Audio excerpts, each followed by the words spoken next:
Welcome to Discover Indie Film. I'm your host, Jeff Howard, and I'm on Zoom right now with two filmmakers who collaborated on the award-winning film Yellow.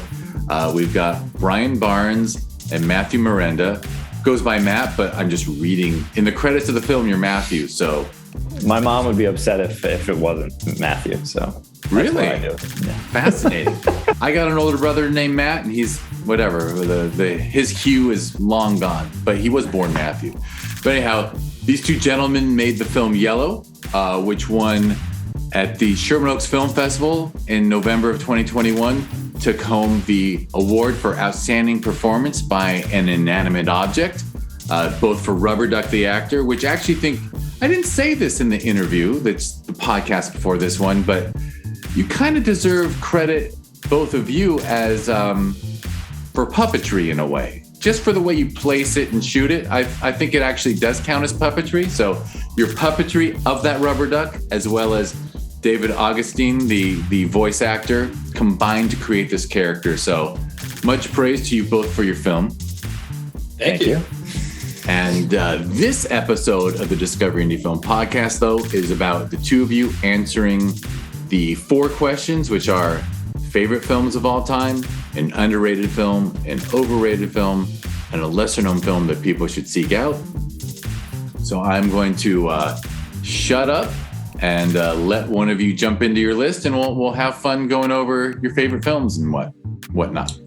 So, sorry, I do have a question. Can we do TV? Can we lump film and TV together? Yeah, absolutely. I mean, the truth, I sometimes I joke with people in advance. They're like, can I do a 4th film? And I'm like, there's no referee. There's no one in a black and white striped shirt to blow a whistle. It's just me, and you can say whatever you want.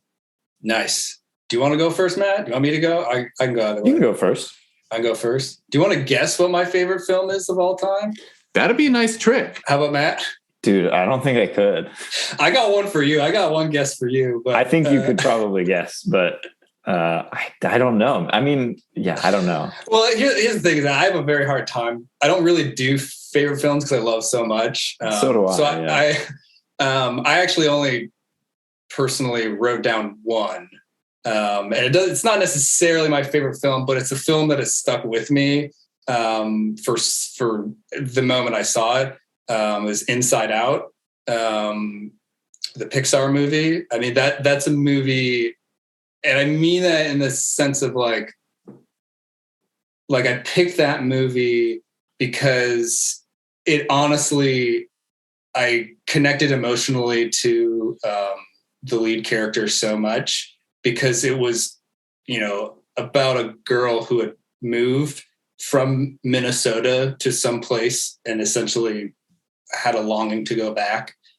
And that was essentially I'm watching this. I was like, that's a straight out of my life of when I lived in Minnesota and had moved back to Canada. I moved around a lot as a kid. And after sitting and watching that movie, it was so, it spoke to me so much. It was almost as if somebody had made a movie about exactly how I felt when I was 11, 12 years old, whenever I had moved away from Minnesota. Yeah, that's my one. And that's a brilliant movie because, I mean, that movie, great. I'm just going to compare it to Yellow in that it's a movie about something, it's a movie about something. It is a childhood-based story. Yeah. But it gets really deep and investigates all the emotions in her head, and it's voiced wonderfully. I mean,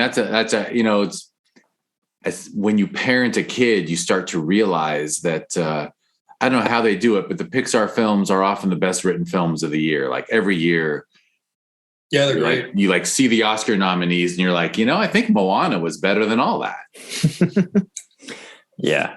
That's one that I do love. That's definitely up there in my top 5 Pixar movies.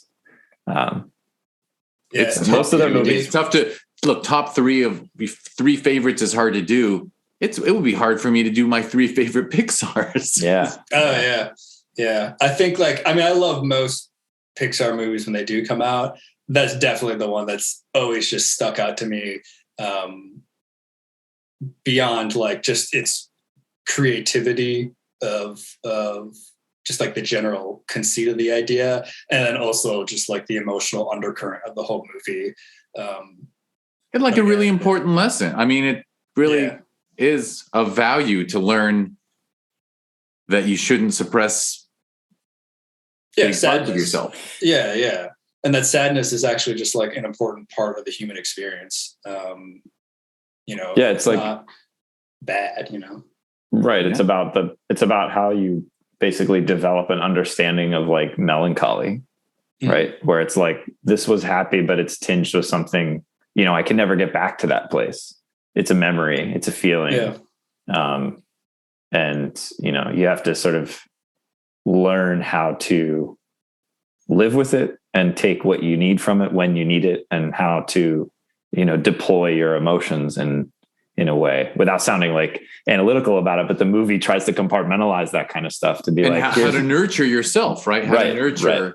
Right. Yeah. You need all those facets to be a fully formed sort of human. Yeah. Great film. Yeah. All right, Sorry to start out before Matt answers, Brian, do you want to throw out? Okay, I'm gonna guess. All right, I got my first guess is RoboCop. That is correct. Hell yeah! Woo! It's pretty obvious. I mean, for the listeners, I am drinking coffee out of a RoboCop mug.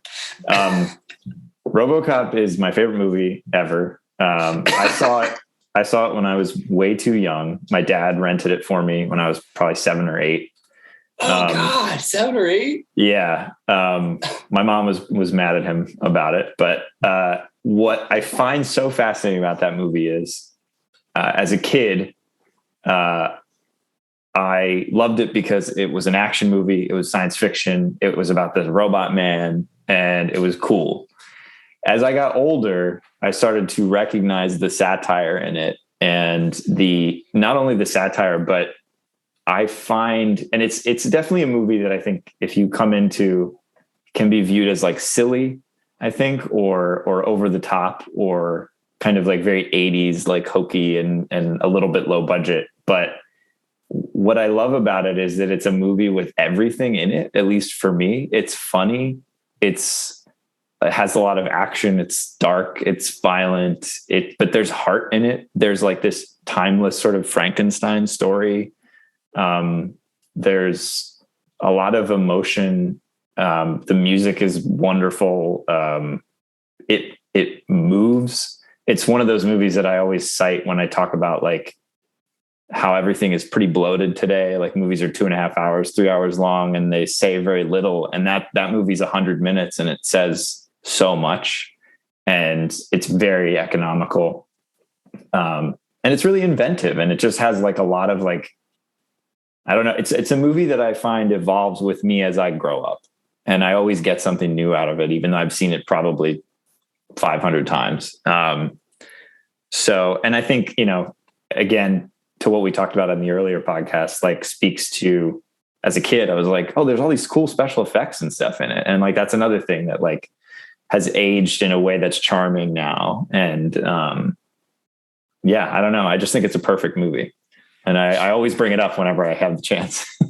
I was in college when that sucker came out, and I can tell you, I have a clear memory of Peter Weller doing an interview for it and just coming around and saying, it's the best screenplay I've ever read, because it actually is brilliantly written. And it is. Yeah. Yeah. All the things it covers all the pornographic violence that Paul Verhoeven loved.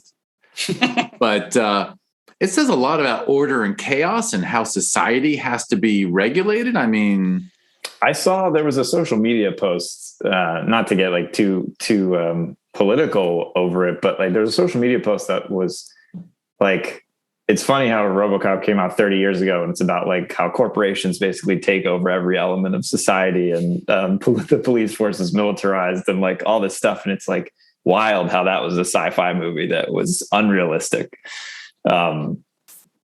It's one of those things that I just, it's like, the script is very smart and very prescient.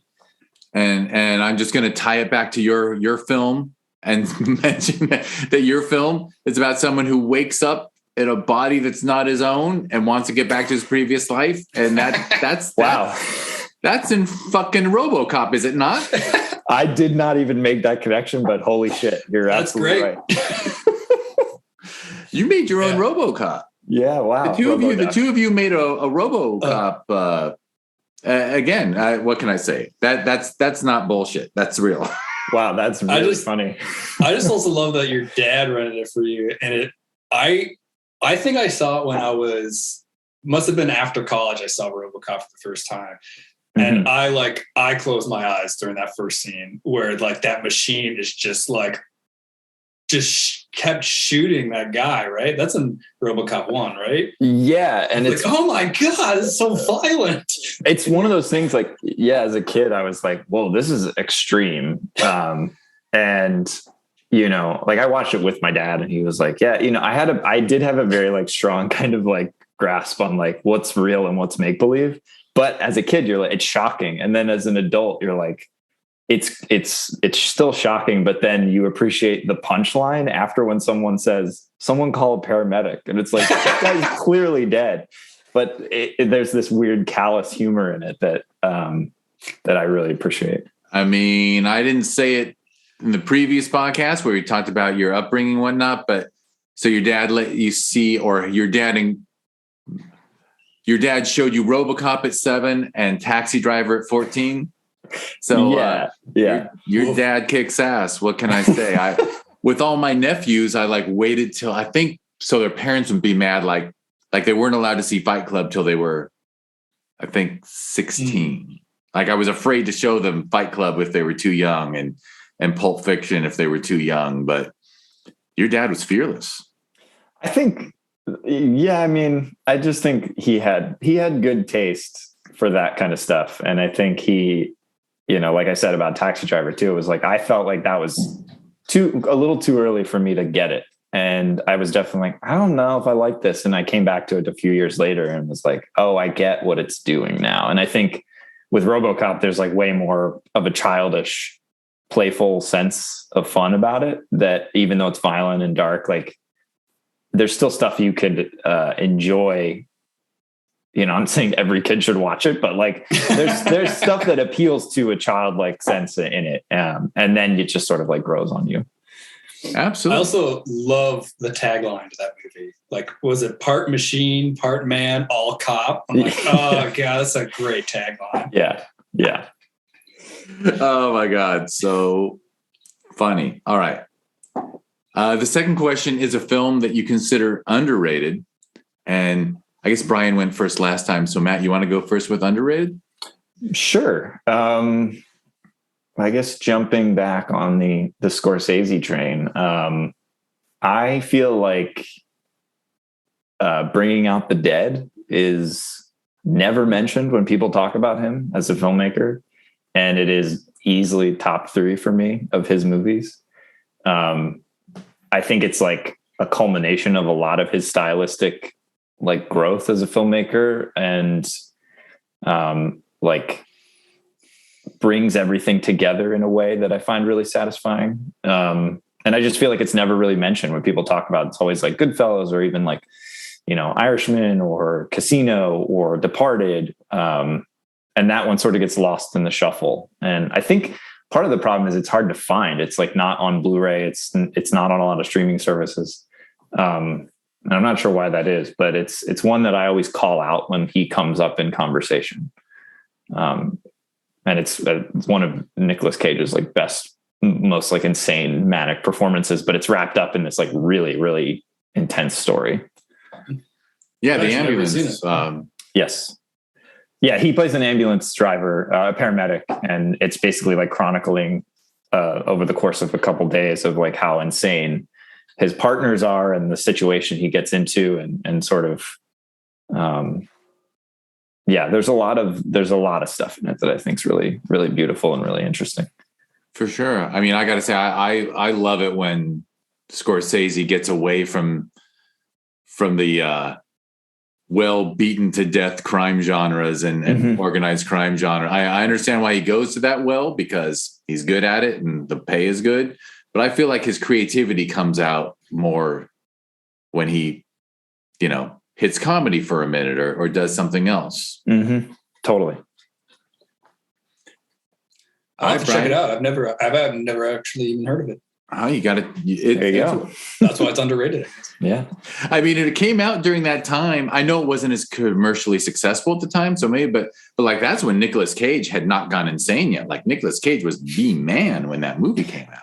Yeah, but it's funny watching it now.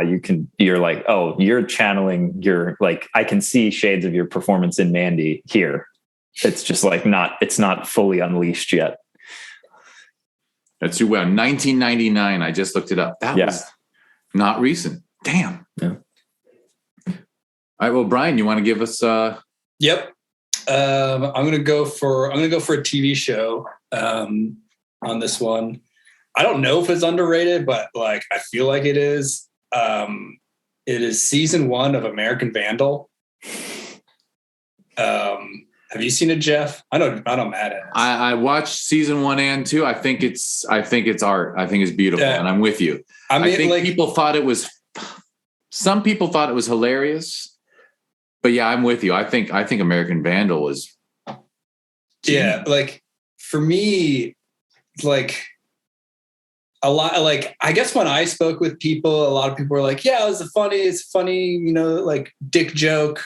For those that haven't seen it, it's like a true crime satire, a true crime doc satire. And the crime is essentially like who spray painted a bunch of dicks on a bunch of cars at a high school. Yeah. The teacher's parking lot, right? Yeah. The teacher's parking lot. And it just sounds like juvenile and like a complete joke. But I remember when I like watched it, I was like, this hits. These people that made this like studied the form of the true crime doc and essentially made a pitch perfect satire, hit all like the exact beats of a true crime documentary, and just put it in just this completely ridiculous scenario of somebody spray painting dicks on a car. And it was, I don't know, sometimes I don't know if it's actually underrated, but sometimes I feel like, satires or spoofs in general kind of get underrated in the sense of like, well, it's not serious, so it's like easier to make, or it's not taken as seriously. Yeah, I mean, the fact that it's about what it's about, I mean, I'm with you 1,000% on it. And I almost want to bring up like South Park, that like South Park uses toilet humor and a lot of base comedy to handle really important societal subjects. Like, sure, like South Park is actually really brilliant satire and super intelligent. And then, yeah, like there's a movie with a gigantic clitoris, but it's still like social commentary. And American Vandals, definitely. Yeah. Like looking at like the criminal justice system and also just like the whole, like, accusing somebody basically based on the way that they look and the way that they act. Yeah. Rounding up the usual suspects. Yeah. But it's all wrapped up in a satire that makes you laugh the whole time. Yeah. I mean, there's very, we're allowed to spoil things. It's not your, I mean, sure. The fact that it was, I just love the intelligence of it, of like, look, there's no ball hair. Right. And like looking at his artwork that he's posted all the time, the guy is quote unquote, like a quote unquote known dick drawer. And they look at his past like portfolio of dicks that he's made. And it's like, well, you never draw hairs on the dicks or on the balls. Right. And whoever did it, like did draw them. So it couldn't have been. Anyways, like it unpacks all this different evidence and does it like in an exact, like, in true crime podcast or true crime doc format is great. And I'll say another thing I always admire. I just think there's so much value to the age people are in high school, and any film or TV show that shows high schoolers as they are and not like some fake Hollywood version of high schoolers. Yeah. I really love. And that film is so true to that time of life. There's a lot of like that series. Yeah. There's a lot of like great drama almost, or not even drama, but just like there's a lot of emotion drawn in that series from the pauses people make after saying things that kids would say, but then the camera sort of sits on them or does a snap zoom. And it's sort of like, I know why that happened as a 30-year-old or 35-year-old. It's like, having that time to reflect is gives you an appreciation for it, I think. Right. Again, it's like finding the humor post the surface level sort of form of the comedy. Absolutely. And it's yeah. And we live in an era of, yeah. Okay. I'll stop analyzing, but good pick. I like it. Thank you. And there is, right. And we live in the era of like, well, the difference between a TV series that's like an 8-episode binge and like a movie trilogy. It's like the line between cinema and television is blurrier than ever in the streaming era. For sure. Right. I think whose turn is it to go first for overrated? Overrated is tough for me personally. You got to do it. I got to do it. But like, I was about to say you don't have to. Well, I was wondering if you would accept this answer, is that this is a movie that I think people think that I overrate myself. Is that allowed? For sure. So I think, and this is mostly actually for my fiance, because I quote this movie all the time, is Moneyball.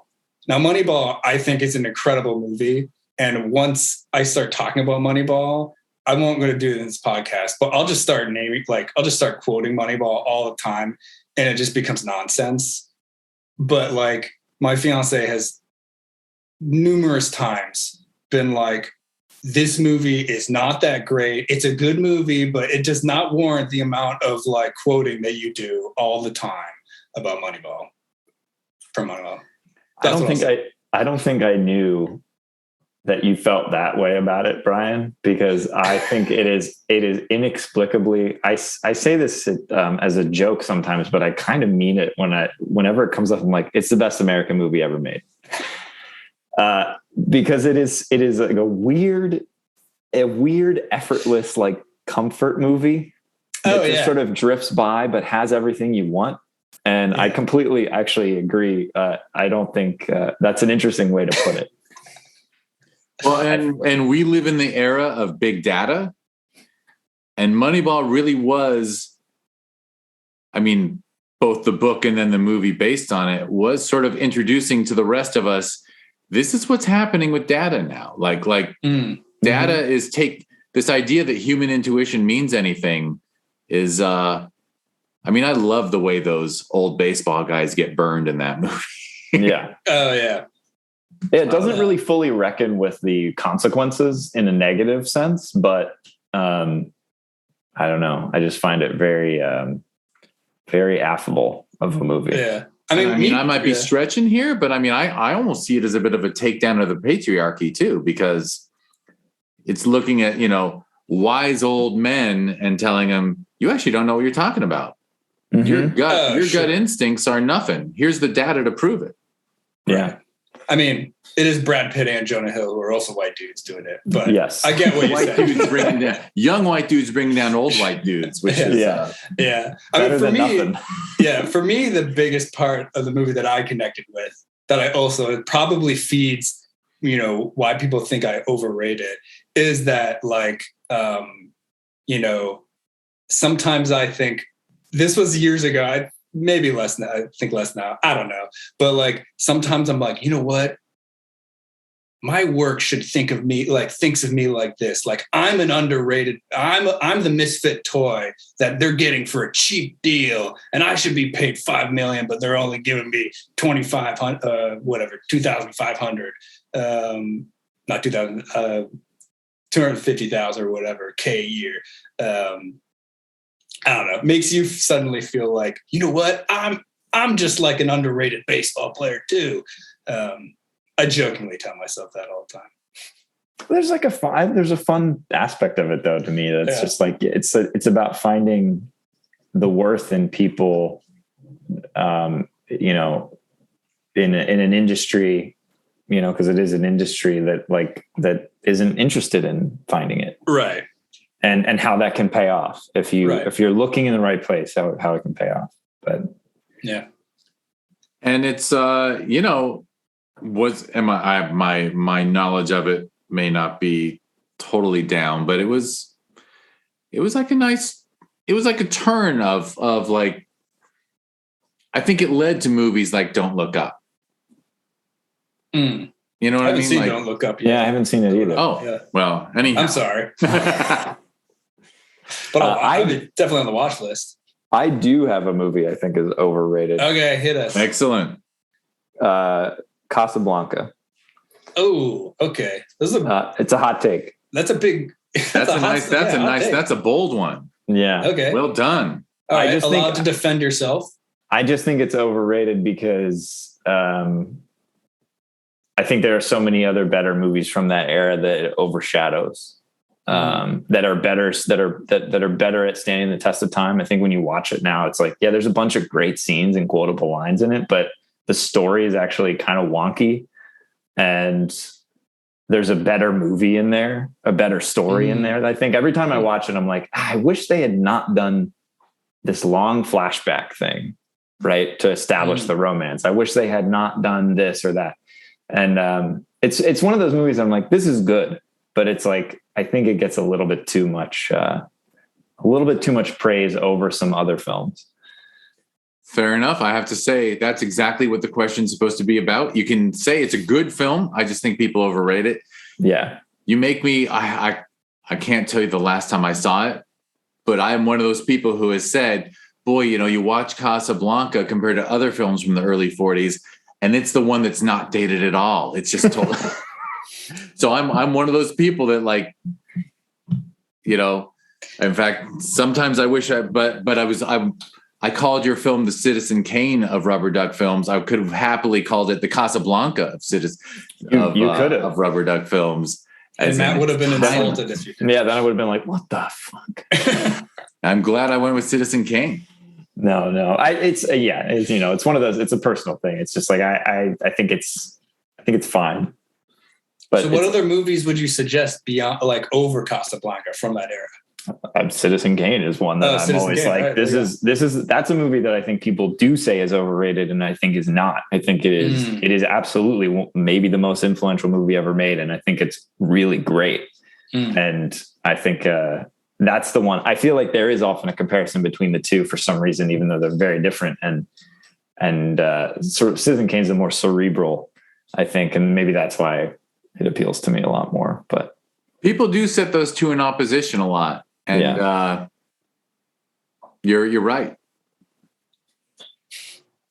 All right. That's the awkward silence because there's nothing else to say about that. Yeah, you're done. You're right. It's just funny. My era, all the film studies professors like hammered in our heads so much that Citizen Kane was the best film ever made. That I think from my perspective, Casablanca was like the punk rock challenger. Right. It was one that I struggled with because I was like, they said that in film school, and I was like, yeah, they're right. It is.